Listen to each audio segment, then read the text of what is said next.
నమస్కారం. రవి కిరణాల న్యూస్ స్వాగతం. ముందుగా ముఖ్యాంశాలు. బాపట్ల జిల్లా కేంద్రం యథావిధిగా కొనసాగుతుందన్న ఎమ్మెల్యే నరేంద్ర వర్మ. అద్దంకి విలీనంతో బాపట్ల ప్రాధాన్యత తగ్గదని స్పష్టత. 5 నియోజకవర్గాలతో బాపట్ల జిల్లా మరింత విస్తరణ. జిల్లా మార్పుపై తప్పుడు ప్రచారాలను ఖండించిన ఎమ్మెల్యే.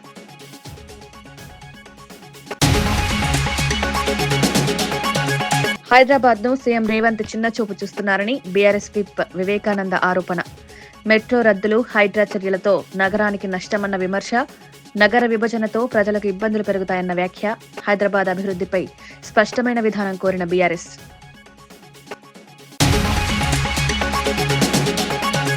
పద్దెనిమిది నెలల్లో అభివృద్ధి సంక్షేమంలో ముందంజలో కూటమి పాలన నిలిచిపోయిన అభివృద్ధి పనులు మళ్లీ ప్రారంభమన్న అశోక్ బాబు. పారదర్శకత, వేగంతో పరిపాలన సాగుతోందన్న ప్రశంస. రాజకీయాలకు అతీతంగా అభివృద్ధి లక్ష్యమన్న వ్యాఖ్య.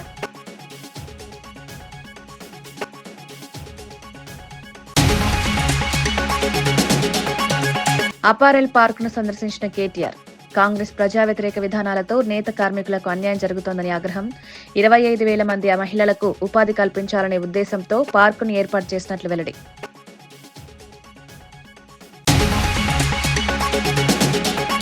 నెల్లూరు జిల్లాలో రైతులకు పూర్తి స్థాయిలో అండగా ఉంటామని జిల్లా కలెక్టర్ హిమానుషా శుక్లా స్పష్టం చేశారు. పంటలకు రోగాలు, పురుగులు ప్రబలితే రైతులు ఇబ్బందులు పడకుండా తక్షణ సహాయం అందించేందుకు ప్రత్యేక చర్యలు చేపట్టామన్నారు.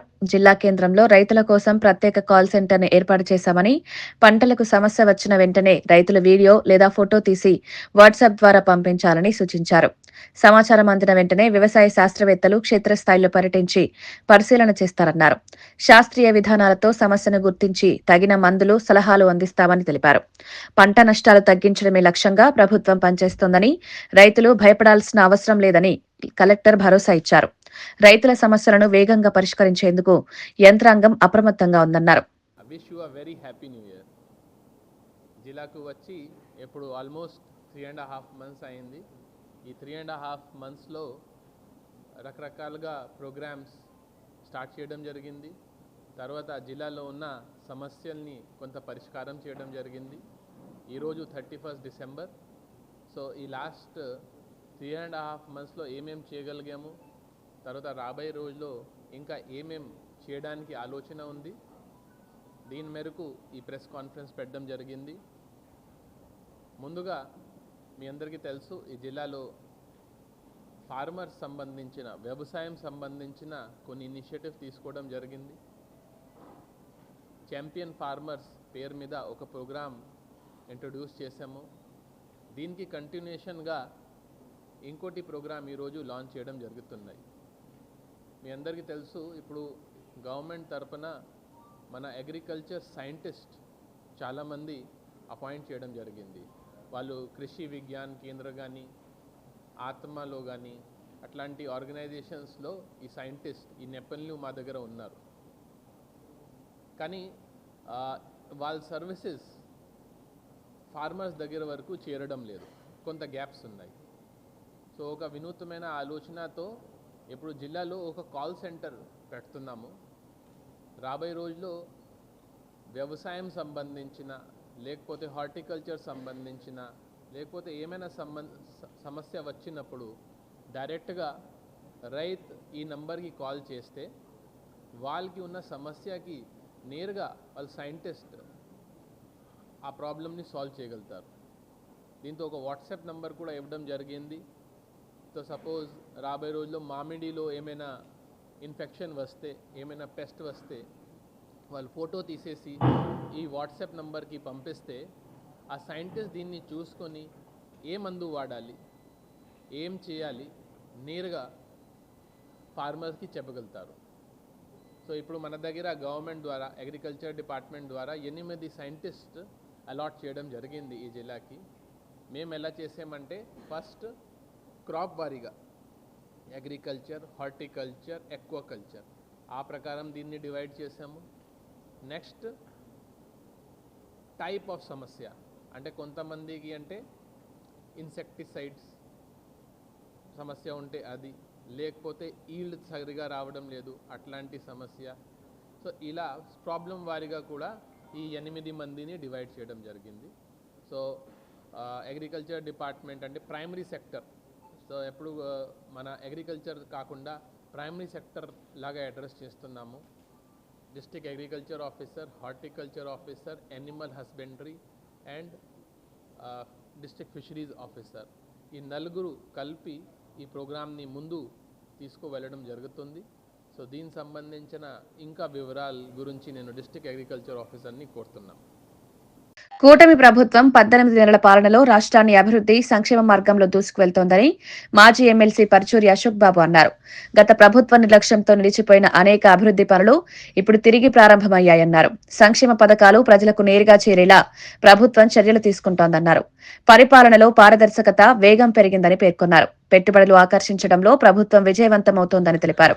ప్రజల అవసరాలకు అనుగుణంగా నిర్ణయాలు తీసుకుంటూ రాష్ట్ర భవిష్యత్తును బలోపేతం చేస్తోందన్నారు. రాజకీయాలకు అతీతంగా అభివృద్ధి లక్ష్యంగా కూటమి ప్రభుత్వం ముందుకు సాగుతోందని అశోక్ బాబు అభిప్రాయపడ్డారు. ముఖ్యంగా డిఎస్సి మరి జగన్ జాబ్ క్యాలెండర్ అన్నాడు, దాన్ని మడత పెట్టి లోపల పెట్టిస్తాడు. రాగానే సూపర్ 6లో ఒకటైన job calendar DSC, mega DSC ఇచ్చి 15,000 చిల్లర టీచర్ పోస్టులని, అంటే 15,000 మంది నిరుద్యోగుల్ని రెగ్యులర్ ఉద్యోగస్తులుగా మనం అపాయింట్ చేయడం జరిగింది. అలాగే తల్లికి వందనం, నువ్వు 2 పిల్లలకి ఇస్తానని చెప్పి ఎగ్గొట్టి 1 పిల్లలకే ఇచ్చావు, ఒక సంతానానికే. మేము ఎంతమంది ఉంటే అంతమంది ఇస్తామని చెప్పాం. దానివల్ల ఈ రాష్ట్రంలో 67 లక్షల మంది పిల్లల తల్లులకి ఈ బెనిఫిట్ వచ్చింది. 15,000, 2 ఉంటే 30,000, 3 ఉంటే 45,000 ఇవ్వడం జరిగింది. అలాగే పెన్షన్ నువ్వు పెంచుతూ పోయి 2,000 నుంచి 3,000 చేసావు. మేము 4,000 ఇస్తా అన్నాం.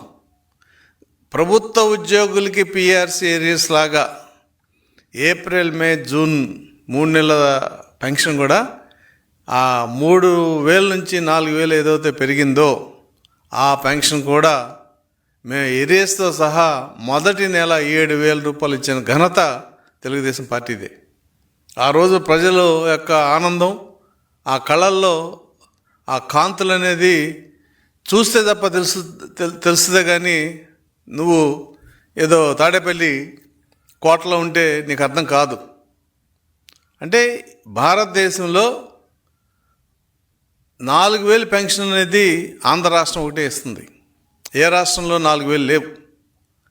ఇవ్వటమే కాకుండా మేము అమలు చేసిన తేదీకి ఆ సంవత్సరం మొదటి నుంచి మేము ఆ 3 నెలల ఏరియాస్ కూడా ఇస్తామని చెప్పి 7,000 ఇవ్వటం అనేది ఒక చరిత్ర. అంతేకాదు ముఖ్యమంత్రి గారు ప్రతి నెల ఒక్కొక్క గ్రామానికి వెళ్ళి ఆ పెన్షన్ని ఆ కుటుంబానికి అందజేయటం, ఆ కుటుంబం ఆర్థిక స్థితిని గమనించి వాళ్ళకి ఏం కావాలో కూడా ఆయన ఇవ్వడం జరుగుతుంది. అంటే ఒక్క కుటుంబానికి ఇస్తే అవుతుందా అంటే అది కాదు. కానీ ముఖ్యమంత్రి గారి కన్సర్న్ పెన్షన్ ఇచ్చేవాళ్ళు సుఖంగా ఉండాలి, పెన్షన్ వాళ్ళకి జీవనాధారం కావాలి, పని చేసుకునే వాళ్ళు, వృద్ధులు, హ్యాండిక్యాప్ వాళ్ళు, వీళ్ళందరూ కూడా, సింగిల్ ఉమెన్, కిడ్నీ ప్రాబ్లం ఉన్న వాళ్ళు అందరికీ రకరకాల పెన్షన్లలో ఇవాళ పూర్తిగా అంగవైకల్యం ఉన్న వాళ్ళకి 15,000 రూపాయల పెన్షన్ ఇస్తున్నాం. దాదాపుగా గవర్నమెంట్లో ఒక అవుట్సోర్సింగ్ ఉద్యోగం లాంటిది అది. మరి ఈ రకమైన సంక్షేమం భారతదేశంలో ఏ రాష్ట్రం ఇవ్వట్లా, ఓన్లీ ఆంధ్రప్రదేశ్ ఇస్తుంది. మనకు డబ్బులు ఎక్కువే కాదు. కానీ జగన్ ముఖ్యమంత్రి రేవంత్ రెడ్డి హైదరాబాద్ నగరాన్ని చిన్నచూపు చూస్తున్నారని BRS assembly whip KP Vivekananda Goud తీవ్ర ఆరోపణలు చేశారు. మొదటి నుంచి హైదరాబాద్ ప్రతిష్టను దెబ్బతీసే విధంగా ప్రభుత్వ నిర్ణయాలుంటున్నాయని విమర్శించారు. మెట్రో ప్రాజెక్టుల రద్దు, హైడ్రా కూల్చివేతలు, నగర విభజన వంటి చర్యలు హైదరాబాద్ కు నష్టం కలిగిస్తున్నాయని పేర్కొన్నారు.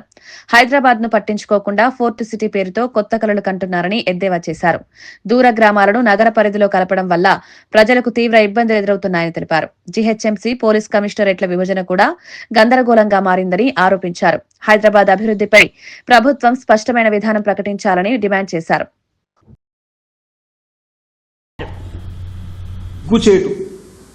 పేరుకు ప్రజాపాలన చేసేదంతా నియంతృత్వ పాలన, నియంతృత్వ నిర్ణయాలు. రేవంత్ రెడ్డి గారు స్పష్టంగా కనపడుతుంది నియంతృత్వ ధోరణి. వారి యొక్క నిర్ణయాలు, వారు చేసుకున్నటువంటి పనుల ద్వారా స్పష్టంగా అర్థమవుతోంది. తప్పకుండా నగర ప్రజలకు ఆగ్రహానికి గురిగా తప్పదు. రేవంత్ రెడ్డి గారు కాంగ్రెస్ ప్రభుత్వం హెచ్చరిస్తా ఉన్నాను. సోయి తప్పి హైదరాబాద్లో చెత్త నిర్వహణలో చేయలేకపోతున్నాము. హైదరాబాద్లో రోజుకి చెత్త పేరుకుపోతున్నది. సిగ్గుండాలా మాట్లాడటానికి. ఒక ఎన్నికల ప్రచారంలో చెత్త నగరం అని చెప్తాడు. చెత్త ముఖ్యమంత్రి కాకపోతే చెత్త నగరం కనపడుతుంది కదా. నువ్వు మంచి ముఖ్యమంత్రి, నీ మంచి ఆలోచనలు ఉంటే, మంచి చేయాలని ఆలోచన ఉంటే హైదరాబాద్ నగరం నెక్స్ట్ లెవెల్ తీసుకోవచ్చు.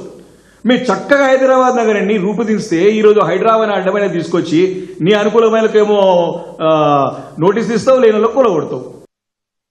రాజన్న సిరిసిల్ల జిల్లా సుందరయ్య నగర్ ఎస్సీ బాలర హాస్టల్లో న్యూ ఇయర్ వేడుకలు ఘనంగా జరిగాయి.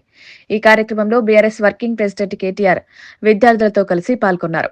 విద్యార్థులతో కలిసి కేక్ కట్ చేసి నూతన సంవత్సర శుభాకాంక్షలు తెలిపారు. ఈ సందర్భంగా విద్యార్థులకు స్కూల్ బ్యాగులు పంపిణీ చేశారు. విద్య అనేది సమాజ అభివృద్ధికి మూలాధారమని, విద్యార్థులు కష్టపడి చదివి మంచి స్థాయికి చేరాలని కేటీఆర్ సూచించారు.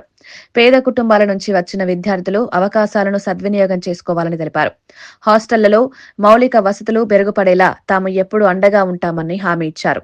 విద్యార్థుల ముఖాల్లో చిరునవ్వులు కనిపించడం ఆనందంగా ఉందని పేర్కొన్నారు.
ఉండి నియోజకవర్గంలో మతాల మధ్య గొడవలు సృష్టిస్తున్నారని డిప్యూటీ స్పీకర్ రఘురామరాజుపై జై భీం భారత్ పార్టీ వ్యవస్థాపకుడు జడ శ్రవణ్ తీవ్ర ఆరోపణలు చేశారు. ఎస్సీ కులానికి చెందిన వారు చర్చిలకు వెళ్తే వారి కుల సర్టిఫికెట్లను రద్దు చేయించేలా ఒత్తిడి చేస్తున్నారని విమర్శించారు. ఎవరెవరైతే ఎస్సీలుగా ఉండి చర్చిలకు వెళ్తున్నారో వాళ్ళ అందరి మీద డిస్ట్రిక్ట్ కలెక్టర్ దగ్గర కూర్చొని మరి వ్యక్తిగత హోదాలో మీరు కంప్లైంట్లు పెట్టి వాళ్ళ క్యాస్ట్ సర్టిఫికెట్లను క్యాన్సిల్ చేయిస్తున్న సందర్భంలో who are you? Who are you? Is it not promoting enmity between two communities?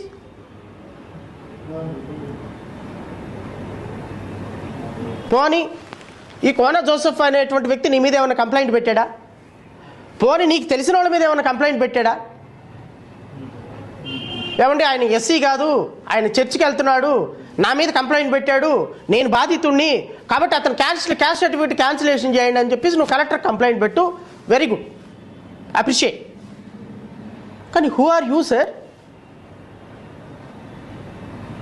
ఎవరైనా వెళ్ళిపోయి సార్ నా మీద పలానా వాడు ఎస్సీ ఎస్టీ కేసు పెట్టాడు, నేను ఆయన కులం పేరుతో తిట్టాను అంటే వాడు చర్చికి వెళ్తున్నాడో లేదో చూడు, వాళ్ళ అమ్మ నాన్న సమాధులు ఉన్నాయో లేదో చూడు, ఆ సమాధులు ఉంటే ఫోటోలు తీసుకొనిరా, నేను డిస్ట్రిక్ట్ కలెక్టర్కి ఒక లెటర్ రాసేసి కంప్లైంట్ పెట్టేసి వాడు క్యాష్ సర్టిఫికేట్ క్యాన్సిల్ చేస్తారని యుద్ధ ప్రాతిపదికన పంచె అగ్గట్టుకొని కోడి పందాలకు దిగినట్టు కూర్చొని ఉండి కాన్స్టిట్యున్సీలో ఇద్దరు కమ్యూనిటీల మధ్య గొడవలు పెడుతుంది మీరు కాదా డిప్యూటీ స్పీకర్ హోదాలో?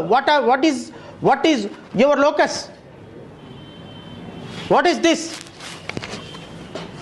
ఎందుకు ఈ కంప్లైంట్లు పెడుతున్నారు మీరు? కంప్లైంట్లు పెడితే promoting enmity between two communities మధ్య పెడితే నీ మీద పెట్టాలి. మీ మీద పెట్టాలి sir. Deputy speaker, MLA, collector దగ్గర కూర్చొని వాడి క్యాస్ట్ సర్టిఫికేట్ మీద నీ కంప్లైంట్ పెట్టారంటే వాట్ రిజల్ట్ యువర్. బాపట్ల జిల్లా కేంద్రంపై ఎలాంటి అపోహలు అవసరం లేదని బాపట్ల ఎమ్మెల్యే వేగేశన నరేంద్రవర్మ స్పష్టం చేశారు. బాపట్ల జిల్లా యథావిధిగా జిల్లా కేంద్రంగానే కొనసాగుతుందని ఆయన తెలిపారు. నూతన జిల్లాల అమలులో భాగంగా అద్దంకి నియోజకవర్గం ప్రకాశం జిల్లాలో కలిసినప్పటికీ బాపట్ల జిల్లా ప్రాధాన్యత తగ్గదన్నారు. 5 నియోజకవర్గాలతో బాపట్ల జిల్లా మరింత విస్తరిస్తుందని పేర్కొన్నారు. జిల్లా అభివృద్ది, పరిపాలనా సేవల విస్తరణపై ప్రభుత్వం ప్రత్యేక దృష్టి సారించిందన్నారు. ప్రజలు అనవసర ప్రచారాలకు లోను కాకుండా వాస్తవాలను తెలుసుకోవాలని ఆయన కోరారు. జిల్లా కేంద్రం మార్పుపై జరుగుతున్న తప్పుడు ప్రచారాలను పూర్తిగా ఖండించారు. బాపట్ల జిల్లాను అన్ని రంగాల్లో అభివృద్ది పదంలో ముందుకు తీసుకువెళ్లడమే లక్ష్యమని ఎమ్మెల్యే స్పష్టం చేశారు. టెన్షన్గా ఉదయం 10 గంటలలోపే రాష్ట్ర వ్యాప్తంగా పెన్షన్లు పంచడం మీరు చూశారు. ప్రభుత్వం క్రమశిక్షణతో పనిచేస్తే ఫలితాలు ఎలా ఉంటాయో మీ అందరికీ ఈ సందర్భంగా మనం గుర్తు చేసుకుంటూ ఉన్నాం. అలాగే ప్రభుత్వ విషయాలకు వచ్చేసి సూపర్ 6 పథకాలు హిట్ చేశాం. అలాగే తల్లికి వందనం అనే కార్యక్రమం చాలా బాగా జరుగుతూ ఉంది. దగ్గరగా 67 లక్షల మందికి తల్లికి వందనంలో మనం విద్యార్థులకి సహాయం చేసాం. ఒకళ్ళుంటే ఒకళ్ళే, ఇద్దరుంటే ఇద్దరు, ముగ్గురుంటే ముగ్గురు పిల్లలకి మన తల్లికి వందనం అనే కార్యక్రమాన్ని అందజేసాం. వాళ్ళకి మనకి ఏంటయ్యే తేడా అంటే ఒక్క బిడ్డకే ఇచ్చారు, రెండో బిడ్డకి చదువు అక్కర్లేకపోయినా పర్లేదు అన్నట్టు ప్రభుత్వం నిర్ణయాలు ఉండేవి పాత ప్రభుత్వంలో. కొత్త ప్రభుత్వం ప్రతి బిడ్డ చదువుకోవాలి, ప్రతి బిడ్డ ప్రయోజకుడు అవ్వాలి. ఆ బిడ్డ ద్వారా మన భారతదేశం రాబోయే రోజుల్లో ప్రపంచ దేశాల్లో నెంబర్ 1 అవ్వాలి. చదువే అన్నిటికీ మూలాధారం అని చంద్రబాబు నాయుడు తలంచడం, తల్లికి వందనం 100కి 100% ప్రతి బిడ్డకి అందేటట్టు చేయటం. అలా 67,27,000 మందికి పెన్షన్లు విద్యార్థులకి తల్లికి వందనం కార్యక్రమం అందించడం మీకు తెలుసు. అలాగే ఉచిత ప్రయాణం, బస్సుల్లో ఉచిత ప్రయాణం మీకు తెలుసు. దానివల్ల ఆర్టీసీ కూడా లాభాల్లోకి వెళ్తూ ఉంది ఇప్పుడే. ఎందుకంటే ఖాళీగా ఉండే బస్సు అలా భార్యకి ఎప్పుడైతే ఉచిత ప్రయాణం భర్త టికెట్ కొని బస్సు ఎక్కే పరిస్థితిని, ఇప్పుడు బస్సులన్నీ కిటకిటలాడే పరిస్థితిని మనం చూస్తున్నాం. ఎన్నో ప్రయాణాలు ఇప్పటివరకు ఈ పథకానికి సాగినాయి. దగ్గర ఇప్పటి వరకు 3,25,00,000 ప్రయాణాలు రాష్ట్రంలో ఉచితంగా ప్రయాణాలు చేశారు. అలాగే దివ్యాంగులకు కూడా ఉచిత ప్రయాణం మనం ఏర్పాటు చేశాం. అలాగే అన్నదాత సుఖీభవ కింద ఇదివరకు ఇప్పటికీ మీకు తేడాలు గమనించారు.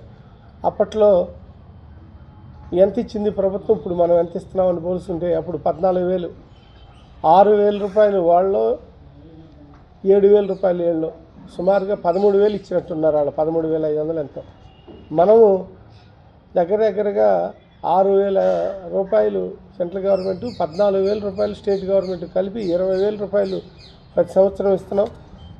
అది అన్నదాత సుఖీభవ కింద దగ్గరగా 6,310 మంది రైతుల ఖాతాల్లో 46 లక్షల మంది రైతులకు ఈరోజు 6,310 కోట్ల రూపాయలు ఖాతాల్లో పడిన విషయం మనందరికీ తెలుసు.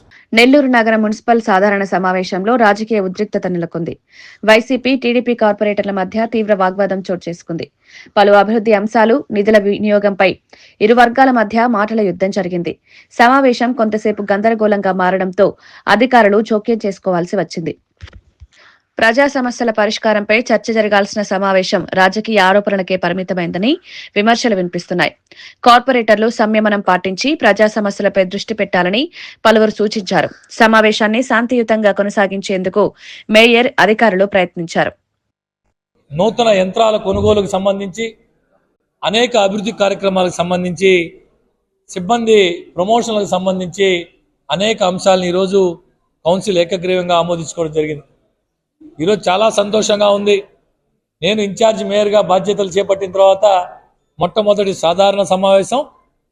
గతంలో ఈ కౌన్సిల్ ఏదైతే 2010 సెప్టెంబర్ 30 ఈ బిల్డింగ్లో ప్రారంభించుకున్నామో అప్పటి నుంచి ఇప్పటి వరకు ఎప్పుడు కౌన్సిల్ సమావేశం జరిగినా రచ్చలు, అరుపులు, కేకలు ఇవి తప్ప చర్చ జరిగిన దాఖలాలు లేవు. అటువంటిది ముందుగానే సభ్యులందరినీ విజ్ఞప్తి చేసుకున్న పిదప ఈరోజు ఎక్కడా కూడా అరుపులు కేకలు లేకుండా అజెండాలోని అంశాల మీద చర్చ జరిగి ప్రతి కార్పొరేటరు తమ తమ డివిజన్ల సమస్యలన్నింటినీ కూడా సభ దృష్టికి తీసుకొచ్చి అధికారుల దృష్టికి తీసుకొచ్చి పరిష్కరించడానికి ప్రయత్నం చేశారు. చాలా చాలా సంతోషంగా ఉంది. నగరం ఇంతగా అభివృద్ధి చెందేదానికి అన్ని రకాలుగా సహాయ సహకారాలు అందిస్తున్న గౌరవ రాష్ట్ర పురపాలక శాఖ మంత్రులు డాక్టర్ పొంగూరు నారాయణ సార్ గారికి, అదేవిధంగా రూరల్ శాసనసభ్యులు పెద్దలు కోటంరెడ్డి శ్రీధర్ రెడ్డి గారికి, పార్లమెంటు సభ్యులు వేమిరెడ్డి ప్రభాకర్ రెడ్డి గారికి ప్రత్యేక ధన్యవాదాలు తెలుపుకుంటూ కౌన్సిల్ తరపున వారి అందరి సూచనల మేరకు, వారందరి ఆలోచనల మేరకు గౌరవ రాష్ట్ర ముఖ్యమంత్రి నారా చంద్రబాబు నాయుడు గారు పార్వతీపురం జిల్లాలో జరిగిన వెంకటేశ్వర స్వామి ఆలయ చోరీ కేసును పోలీసులు ఛేదించారు. గత నవంబర్ నెలలో సీతానగరంలోని లచ్చయ్యపేట వద్ద ఆలయంలో జరిగిన చోరీకి సంబంధించి 2 నిందితులను అరెస్టు చేశారు. నిందితులు పోల భాస్కర్, సవరం సూరయ్యలుగా గుర్తించారు. వీరిపై గతంలోనే పలు పోలీస్ స్టేషన్లలో అనేక చోరీ కేసులు నమోదై ఉన్నట్లు పోలీసులు తెలిపారు. నిందితుల నుంచి 92 గ్రాముల బంగారు ఆభరణాలు, 5 కిలోల 400 గ్రాముల వెండి ఆభరణాలను స్వాధీనం చేసుకున్నారు. మొత్తం చోరీ విలువ 10,75,000 రూపాయలు కాగా 9,40,000 రూపాయల విలువైన ఆభరణాలను రికవరీ చేసినట్లు తెలిపారు. ఆలయాల భద్రతపై మరింత కఠిన చర్యలు తీసుకుంటామని పోలీసులు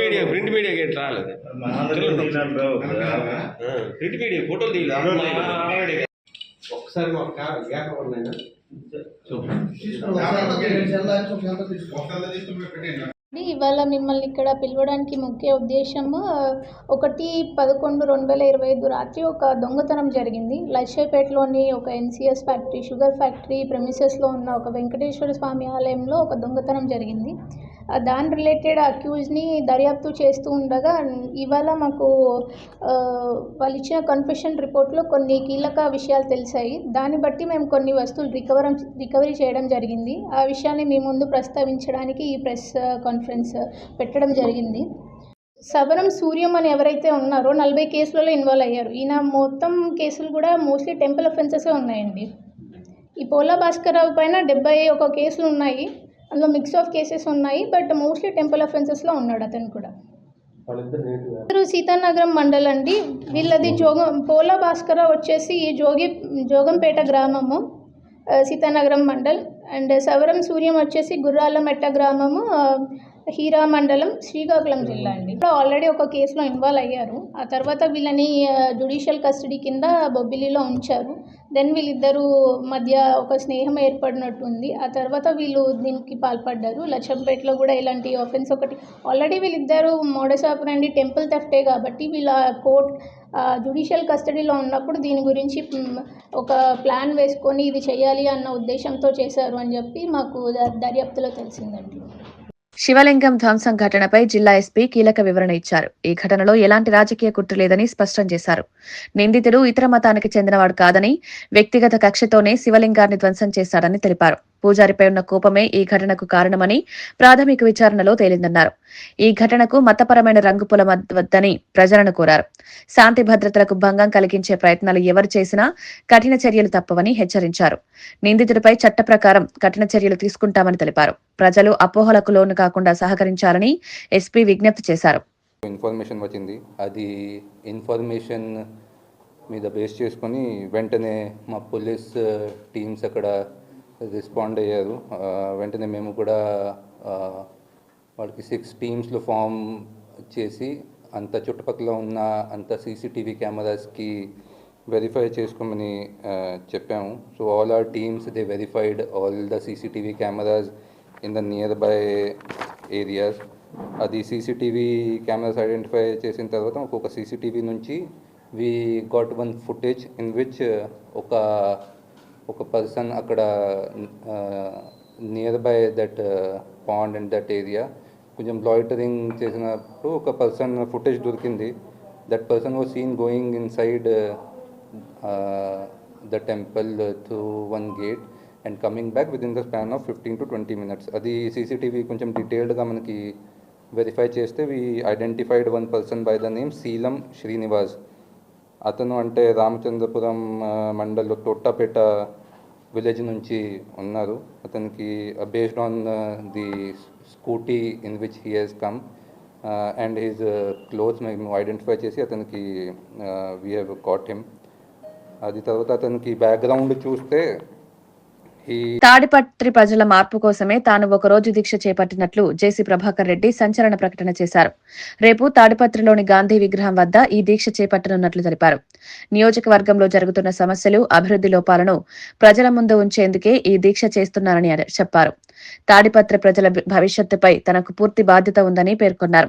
2026 నాటికి తాడిపత్రి నియోజకవర్గాన్ని మరింత అభివృద్ధి చేస్తానని హామీ ఇచ్చారు. ప్రజల ఆకాంక్షలకు అనుగుణంగా పనిచేస్తానని, వారి మనసులోని మాటలను వినేందుకు ఈ దీక్ష ఒక వేదికగా ఉంటుందన్నారు. ఈ ప్రకటనతో తాడిపత్రి రాజకీయాల్లో ఆసక్తి నెలకొంది. సో అక్కడ కూర్చొని ఒకరోజు ప్రజల యొక్క బాగోగుల కోసమే నేను అక్కడ కూర్చుంటున్నా. కొన్ని విషయాల్లో నేను చెప్పదలుచుకున్నా. ఎందుకంటే చాలా మందికి నా మీద ఒక విధమైన అభిప్రాయం ఉంది. అది బయటికి చెప్పాలని చెప్పి రేపు గాంధీ దగ్గర విగ్రహం దగ్గర కూర్చొని నా గ్రీవియన్స్ చెప్దాం అనుకుంటున్నా. నేను ఎందుకు ఇట్లా బిహేవ్ చేస్తా మీతో, నేను కరెక్టా కాదా అని, నేను కరెక్ట్ కాదని చెప్తే కూడా నేను కూడా మార్చుకునేదానికి ప్రయత్నిస్తా. నాకు ఒకటే ఉద్దేశం, తాడిపత్రి నా పెద్ద ఇల్లు, కాన్స్టిట్యున్సీ మా పెద్ద ఇల్లు. మమ్మల్ని ఇంత దూరం ఇక్కడ ఇట్లా కూర్చునేదానికి నీ యొక్క సహకారంతోనే ఇలా ఉంది జేసీ ఫ్యామిలీ. మరొకసారి 26 తాడిపత్రి బ్రహ్మాండంగా ఇంప్రూవ్ చేయాలనే ఒక కోరిక ఉంది. మీ ముందు నా యొక్క కోరికను పెట్టి మీరందరూ కరెక్టు అనే ఒక సందేశం ఇస్తే దాన్ని నెరవేర్చాలని నేత కార్మికులు యజమానులుగా మారాలన్నది కేసీఆర్ ఆలోచన అని కేటీఆర్ తెలిపారు. సిరిసిల్లలో నేత పరిశ్రమను మరింత బలోపేతం చేయాలన్న లక్ష్యంతో ప్రభుత్వం పనిచేయాలని సూచించారు. ఒక్కో కార్మికుడు మరో 10 మందికి ఉపాధి కల్పించే స్థాయికి ఎదగాలన్నారు. సిరిసిల్లను తిరుపూర్ మాదిరిగా దేశవ్యాప్తంగా గుర్తింపు పొందే వస్త్ర పరిశ్రమ కేంద్రంగా మార్చాలన్నారు. ఈ క్రమంలో వర్కర్ టు ఓనర్ పథకాన్ని సంక్రాంతిలోపు ప్రారంభించాలని ప్రభుత్వాన్ని కోరారు. కార్మికులు యజమానులుగా మారితే ఆర్థిక స్వావలంబన పెరుగుతుందని చెప్పారు. పరిశ్రమల అభివృద్ధి ద్వారా స్థానిక ఉపాధి పెరుగుతుందని కేటీఆర్ పేర్కొన్నారు. పార్కులో 2 పరిశ్రమలు మేమే తీసుకొచ్చాం. గ్రీన్ నీడిల్ అనే పరిశ్రమ, అక్కడ ఇవాళ తయారయ్యే ఉత్పత్తులు న్యూయార్క్ పోతా ఉన్నాయి. అట్లాగే పక్కనే ఉండే టెక్స్పోర్ట్ అనే పరిశ్రమ, అందులో కూడా ఇవాళ దాదాపు 2000 మంది మహిళా సోదరిమణులు పనిచేస్తూ ఉన్నారు. మా ఆలోచన ఇక్కడ ఏముండే అంటే, ఇక్కడ దాదాపు కనీసం ఒక 1500 మంది మా నేత కార్మికులు ఆసాములు కావాలి. పక్కన అపారల్ పార్కులో ఒక 25,000 మంది మా ఆడబిడ్డలకు ఉపాధి కలగాలని చెప్పి 200 ఎకరాల్లో ఇంత అద్భుతంగా మేము ఈ కార్యక్రమాన్ని తీసుకున్నాం. ఇవాళ రాష్ట్ర ప్రభుత్వాన్ని నేను సిరిసిల్ల శాసనసభ్యుడిగా నేను డిమాండ్ చేస్తా ఉన్నా బీఆర్ఎస్ తరఫున, మీరు సంక్రాంతి లోపల ఈ వర్కర్ టు ఓనర్ అనే కార్యక్రమాన్ని వెంటనే, ఇప్పటికే 2 ఏళ్ళు తాత్సారం చేసిండ్రు మీరు, 2 ఏళ్ళు పూర్తి స్థాయిలో ఈ పథకాన్ని నిర్వీర్యం చేసే ప్రయత్నం చేసినారు. ఇకనైనా మీ మొద్దు నిద్రల నుంచి బయటికి రండి. వెంటనే సంక్రాంతి లోపలే ఈ వర్కర్ టు ఓనర్ అనే పథకాన్ని స్టార్ట్ చేయాలి. దానికి తగిన మొత్తంలో పూర్తి స్థాయిలో పవర్ లూమ్ సబ్సిడీ మీద కొనడానికి గతంలో ఏ ప్రణాళికలు అయితే ప్రభుత్వం రూపొందించిందో దానికి అనుకూలంగా వచ్చే బడ్జెట్లో కూడా డబ్బులు పెట్టాలి. మీరు సంక్రాంతి లోపల లిస్టు ఫైనల్ చేసి ఆసాంలకు గనక మీరు లెటర్లు కేటాయించకపోతే సంక్రాంతి తర్వాత వెంటనే మా పార్టీ ఆధ్వర్యంలో సిరిసిల్లలో నేతన్నలందరినీ ఇక్కడికి తీసుకొచ్చి, నేత కార్మికుల్ని ఇక్కడ తీసుకొచ్చి, ఎవరి కోసమైతే కేసీఆర్ గారు ఇంత పెద్ద కార్యక్రమం తీసుకున్నారో దాన్ని నిర్వీర్యం చేస్తున్న కాంగ్రెస్ ప్రభుత్వ వ్యతిరేక విధానాలకు, నేతన్నలకు వ్యతిరేకంగా చేస్తున్న ఈ విధానాలకు నిరసనగా ఒక మహాధర్నా కార్యక్రమాన్ని ఇక్కడే చేపడతాం. వార్తలు ముగించే ముందు ముఖ్యాంశాలు మరోసారి. బాపట్ల జిల్లా కేంద్రం యథావిధిగా కొనసాగుతుందన్న ఎమ్మెల్యే నరేంద్ర వర్మ. అద్దంకి విలీనంతో బాపట్ల ప్రాధాన్యత తగ్గదని స్పష్టత. 5 నియోజకవర్గాలతో బాపట్ల జిల్లా మరింత విస్తరణ. జిల్లా మార్పుపై తప్పుడు ప్రచారాలను ఖండించిన ఎమ్మెల్యే.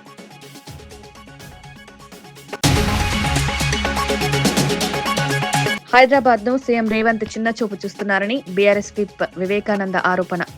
మెట్రో రద్దులు, హైడ్రా చర్యలతో నగరానికి నష్టమన్న విమర్శ. నగర విభజనతో ప్రజలకు ఇబ్బందులు పెరుగుతాయన్న వ్యాఖ్య. హైదరాబాద్ అభివృద్ధిపై స్పష్టమైన విధానం కోరిన బీఆర్ఎస్.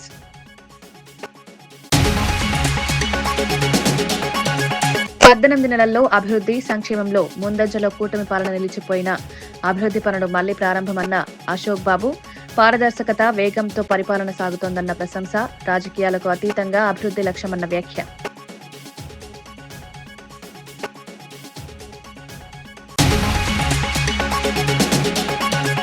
అపారెల్ పార్కును సందర్శించిన కేటీఆర్, కాంగ్రెస్ ప్రజా వ్యతిరేక విధానాలతో నేత కార్మికులకు అన్యాయం జరుగుతోందని ఆగ్రహం.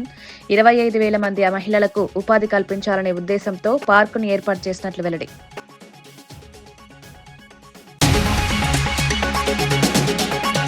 ఇవి ఈనాటి వార్తా విశేషాలు. మరో బులెటిన్లో మళ్ళీ కలుద్దాం. నమస్కారం.